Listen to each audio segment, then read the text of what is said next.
I'm going to take you through a step-by-step guide on how to import an image or from the internet, turn it into a vector file that you can use on your Xtool laser cutter, or you can even export it as an SVG if you're wanting to use it on a craft cutter or a different laser. So the first thing that we're going to do is import the image. So we're going to go to the file, import image, and then we're just going to use this screenshot of a flower I chose earlier. This is a great one, I just did a snippet. Okay, we're going to leave it highlighted and then go trace. Now with this, you've got a couple of options. You can use an auto trace. You can see it's done 2 lines. So if you want it to be a little bit more 3D, in this case, I'm just going to do center tracing. Okay. And then once we're happy with the look of it, we're going to get rid of all this stuff. So you don't need to worry about that. We're going to hit save. And if you just pick up the image, and then we're going to delete the original one. Now it's all still grouped together, so what we need to do is release it so we can edit it. So it's highlighted still, so we're going to go to release. You can see all the pretty boxes.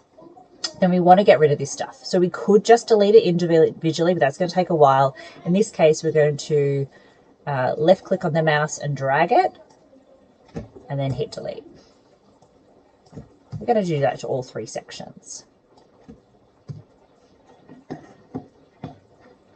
Okay, we're going to zoom in a little bit. You can see here that this has gaps in it. So what we want to do, because we want this to be a solid cut, all these flower petals so we can shape them and make it look a bit more 3D. In that case, what we need to do is actually edit this a little bit.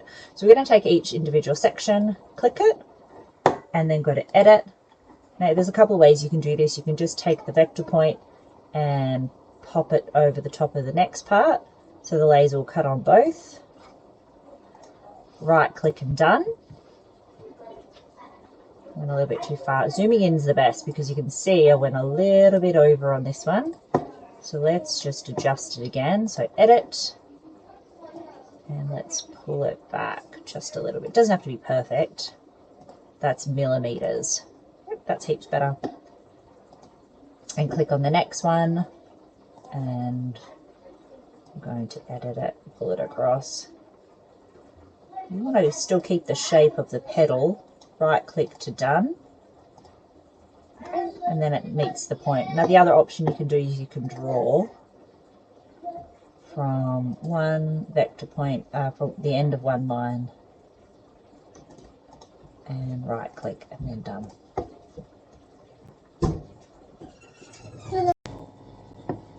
So it will take quite a bit of time to edit all the lines until you're happy with them. So let's say that we've been doing that. So let's zoom back out again. We can use the hand function to move it without selecting anything. Now we want to regroup everything because we want to cut it all the same. So we're going to highlight it all again by left dragging on the mouse button, and we're going to go group up here, or you could right click and then go group in here. Okay, so let's just hit group. So now this will all be grouped and it will all move as one. We'll then be able to come over, select our cut option, put our defined parameters in, and then start cutting away.